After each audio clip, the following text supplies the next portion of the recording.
It's our TCU Fan Corner segment. Alex Frank is here. We're going to talk about some expectations for this upcoming football season. Also, TCU had one commit for the 2024 class.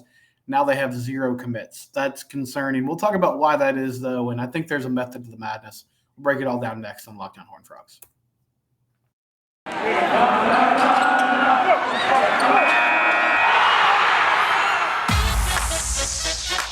You are Locked On Horned Frogs, your daily podcast on the TCU Horned Frogs, part of the Locked On Podcast Network, your team every day.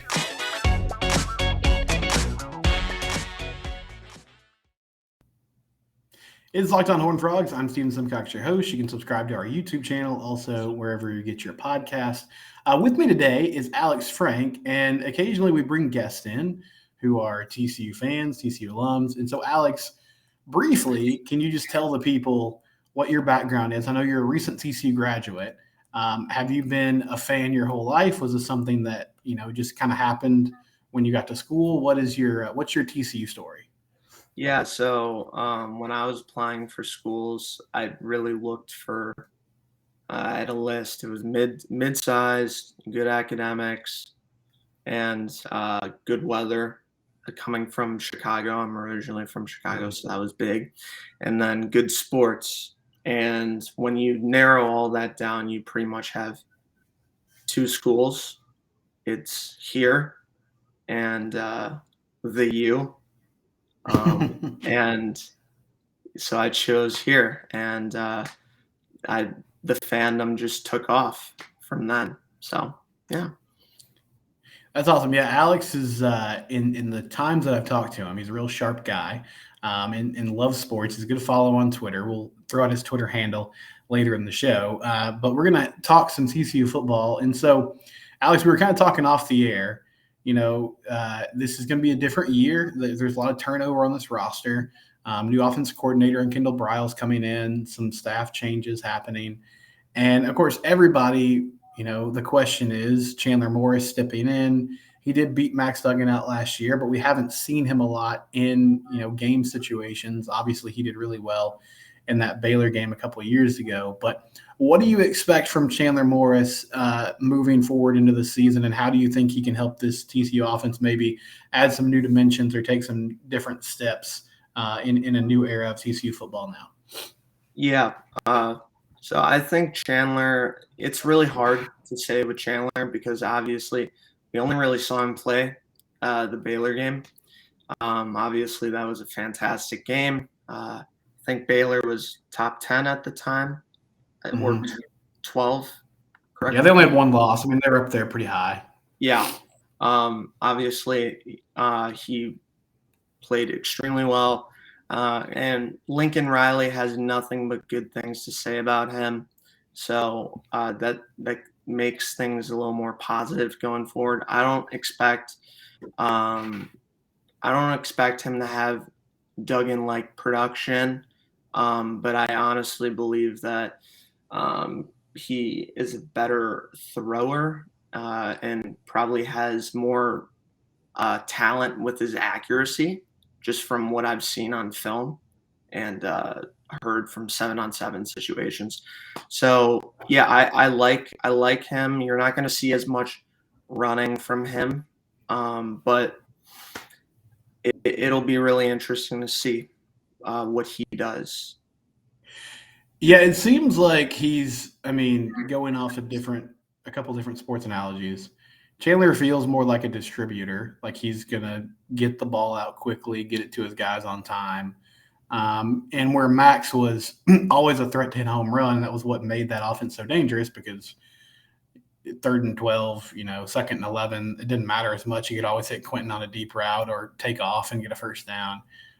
You'll probably see hopefully you'll see a more efficient offense. I think if things are going well, that's what you're thinking is going to happen, is that you see an offense that moves the chains at a better pace. Another thing that I've found intriguing, kind of switching gears, and we've talked about this before, but they've added a lot of help sort of in the middle of the field with some of these transfers. Jared Wiley is going to come back at tight end. John Paul Richardson from Oklahoma State, JoJo Earl guys in the slot. Jack Besh from LSU, who's kind of like an H-back tight end type of player.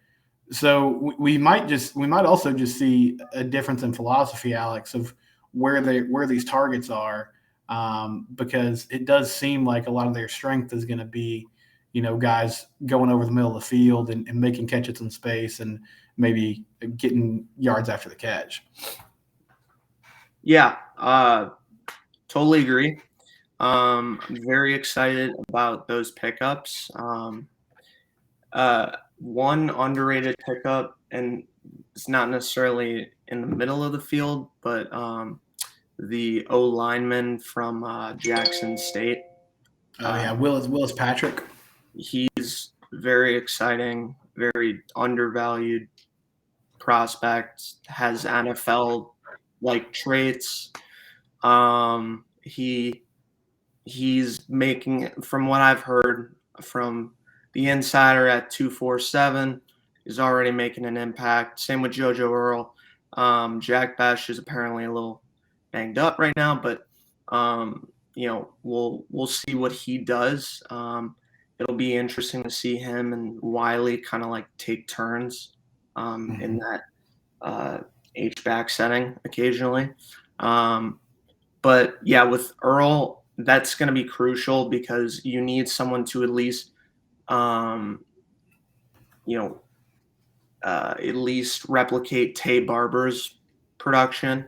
Not as much Darius Davis because he wasn't as big of a target, but Tay Barber obviously got the second most targets easily if you break down the numbers. So with concern to talent, I mean, JoJo Earl is just light years ahead of, what we have had access to over the past couple of years, I would say. And, if it pans out, it'll be great. And it should be exciting. And then Wiley coming back is huge because he is we recruit well, don't get me wrong, but JoJo Earl is coming out of high school. He was top 50 player composite. Yep. I think he was like the third best wide receiver, which is ridiculous, obviously.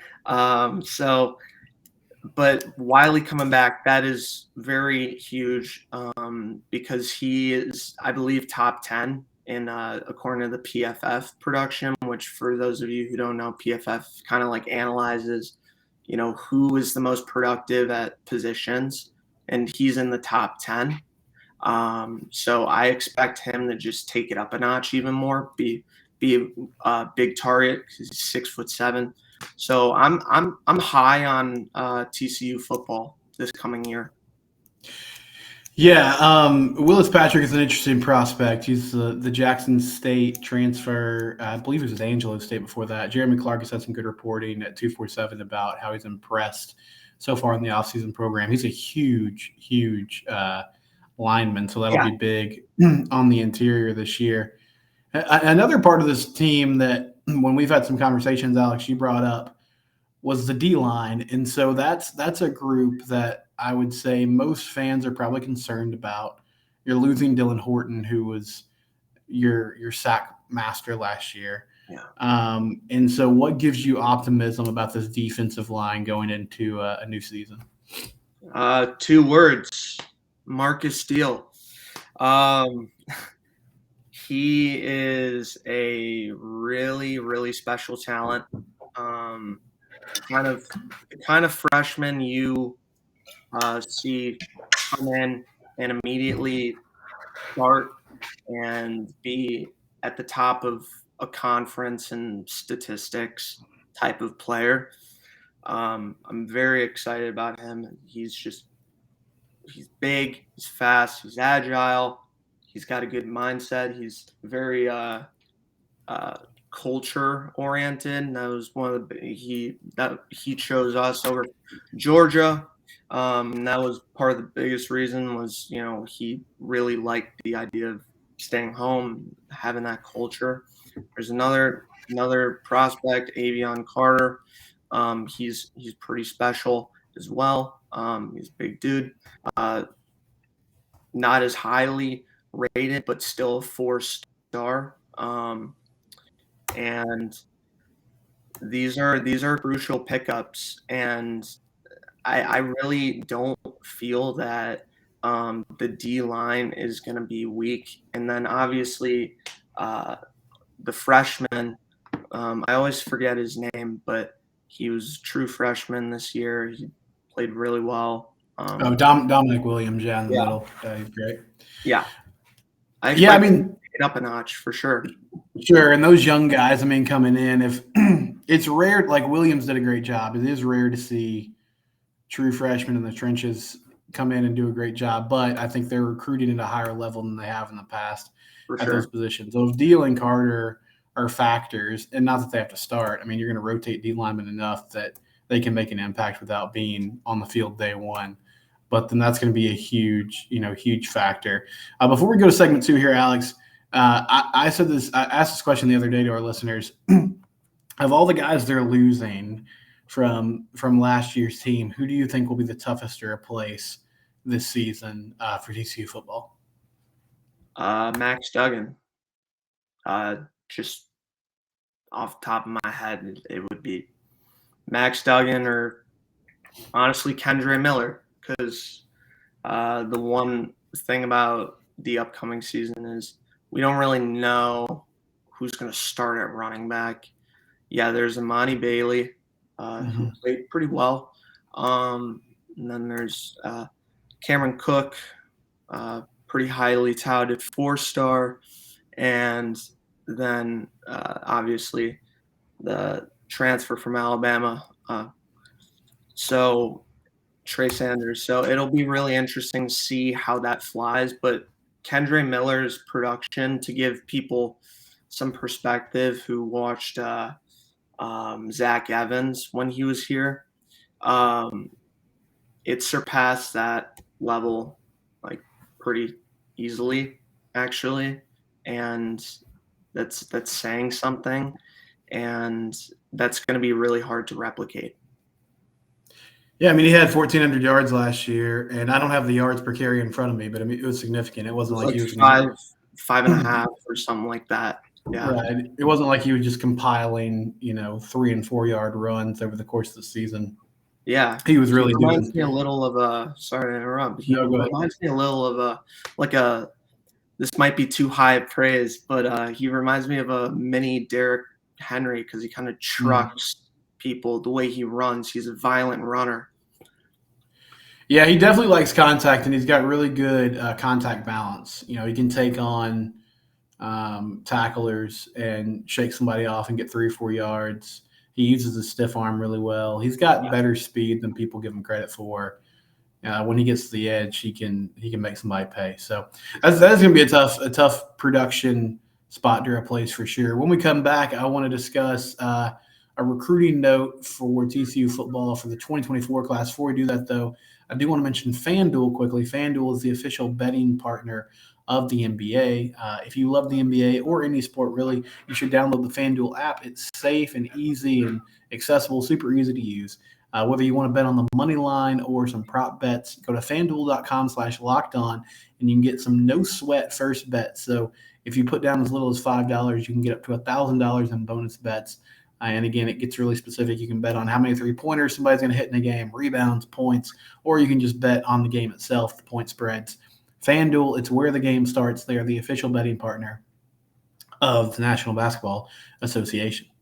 All right, we're rolling here with Alex Frank. And so 2024 football class, Marcus Davila, who is a quarterback at Midland Legacy, he committed to TCU a few months ago. And when he did, Garrett Riley was still on staff. The team was rolling pretty well. Of course, Garrett Riley now goes to Clemson. TCU brought in Kendall Briles. And since they brought in Kendall Briles, they have been making a habit of offering a lot of quarterbacks. They went and offered Haas Hinge, who is currently committed to Duke, but he's originally from Elite. He's playing his ball at Alito right now. They also offered. They haven't offered Michael Hawkins yet, but they're really recruiting him heavily. According to Jeremy Clark at 247, they're going after him. Kendall had a prior relationship with him. They were in the Jaden Rashada sweepstakes, and not that that's part of the 2024 class, but I mean, it was obvious that they were trying to get him on board for 2023, and so I think it was pretty obvious to Marcus that they were going a different direction with QB. It seems like Kendall Briles wants a mobile quarterback and wants somebody who can move outside the pocket and make plays with his legs. He had that with KJ Jefferson at Arkansas.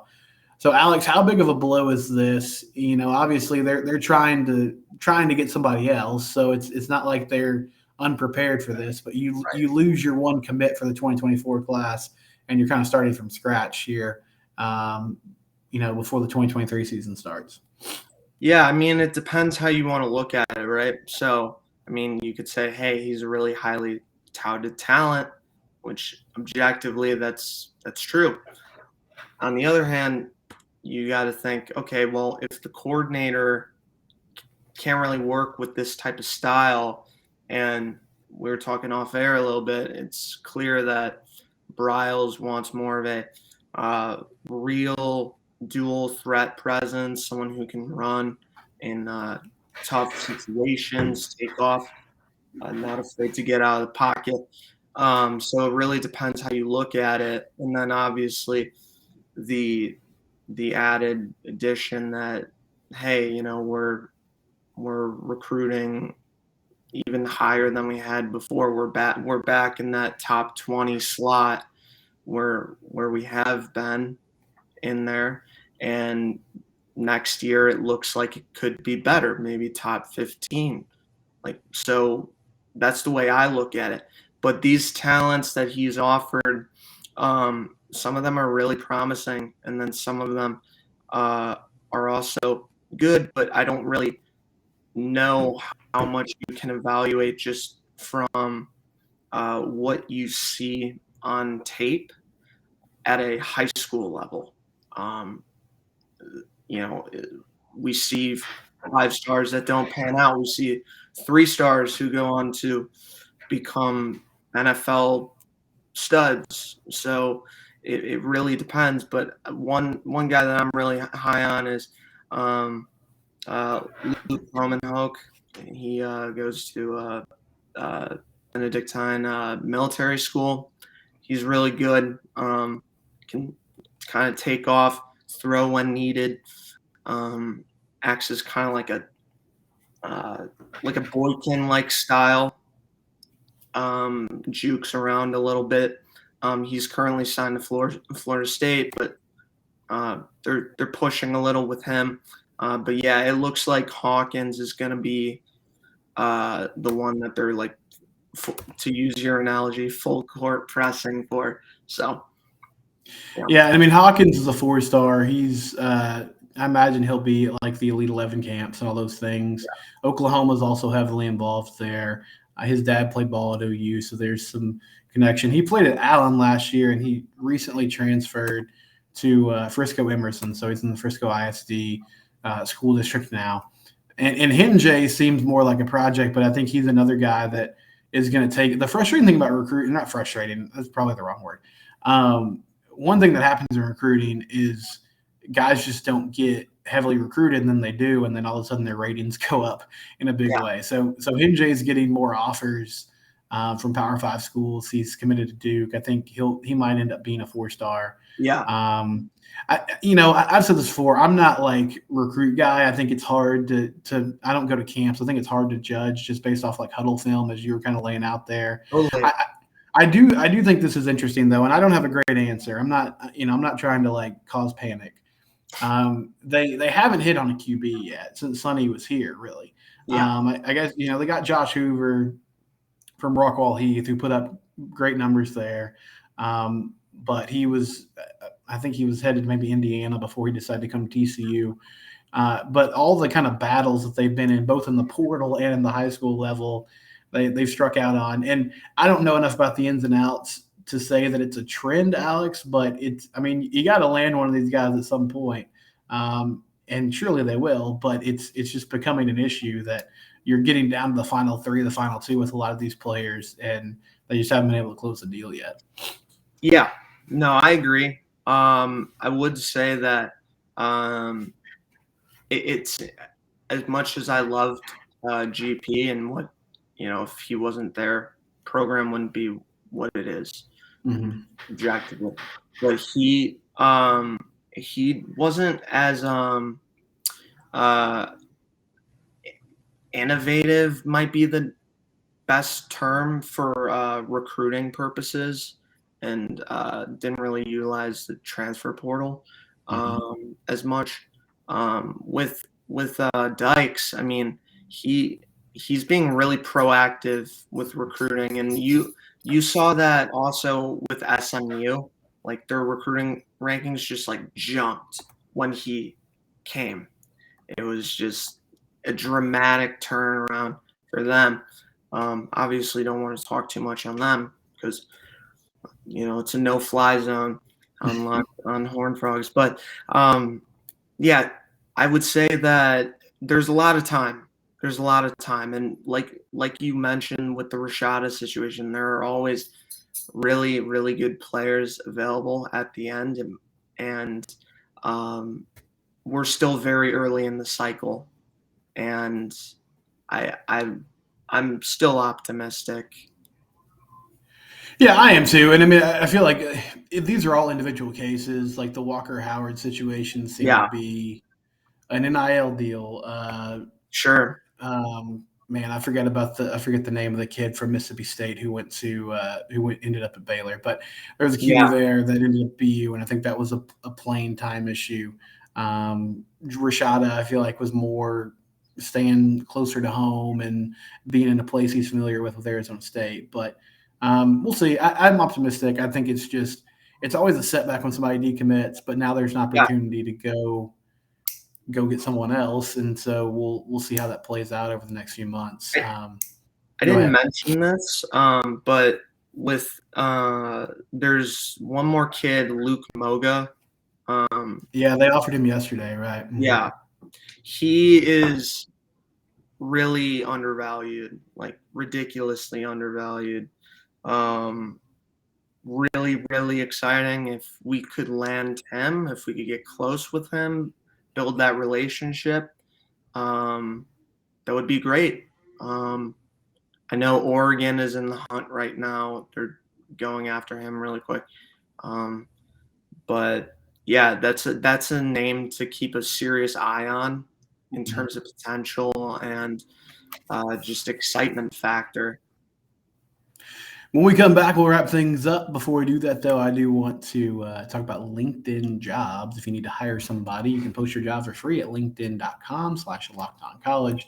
LinkedIn is the biggest name in acquiring talent and hiring folks. If you own a business or if you're a hiring manager, hiring people, finding folks to run your business is the most important part of it. So go to linkedin.com/lockedoncollege to post your job for free. They have simple screening questions that can help narrow down that pool and help you find the right folks that you need to do the job well.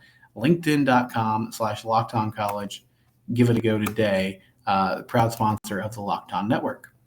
So before we get into some basketball and close things up, I do want to mention, if you're wondering, hey, what happened in the baseball game last night?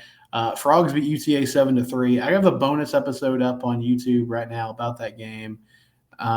I'm going to try to do that maybe just for the midweek games, just throw a quick episode up that you can watch in its own individually.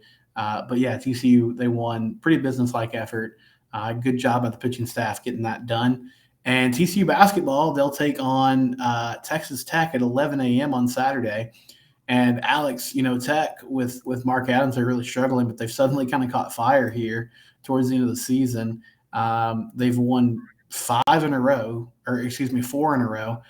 Beat Kansas State, Texas, West Virginia, and then Oklahoma on the road on Tuesday. And so they look to continue that at home against TCU. So that's going to be a tough matchup for the Frogs. But what do you think has to be different than, what happened Monday night and their struggles offensively to go on the road to Texas Tech and get a victory against the Red Raiders Saturday? Yeah. I mean, biggest, first off, in my opinion, that needs to be a win on Saturday. But what needs to happen before then is Jamie Dixon mentioned this during the post game, but shot selection needs to change.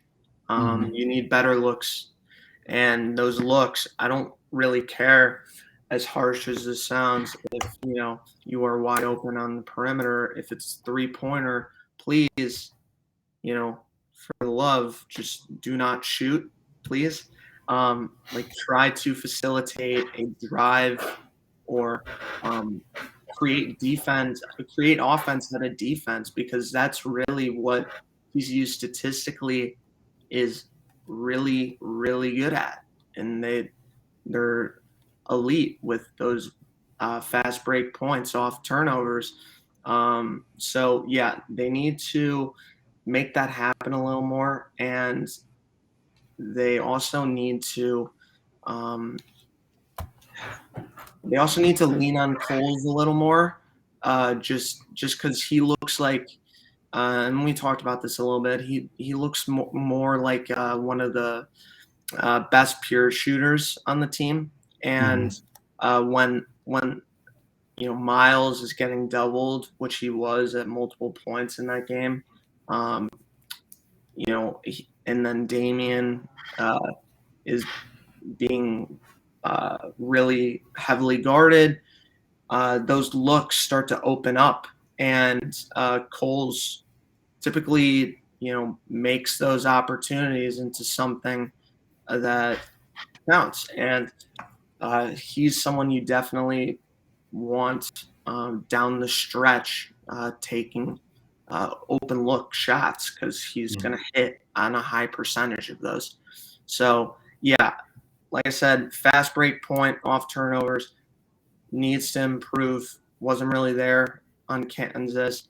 The defensive lapses need to get better, especially in the interior.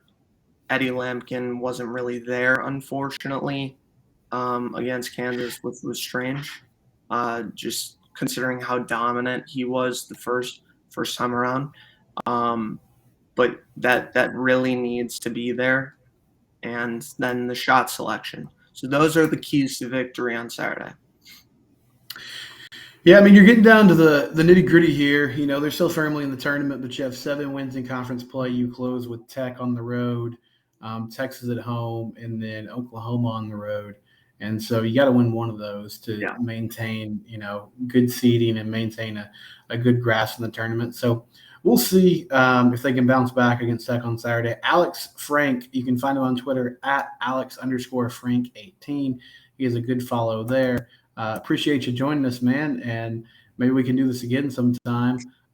This is Locked On Horned Frogs. We're part of the Locked On Podcast Network. It's your team every day.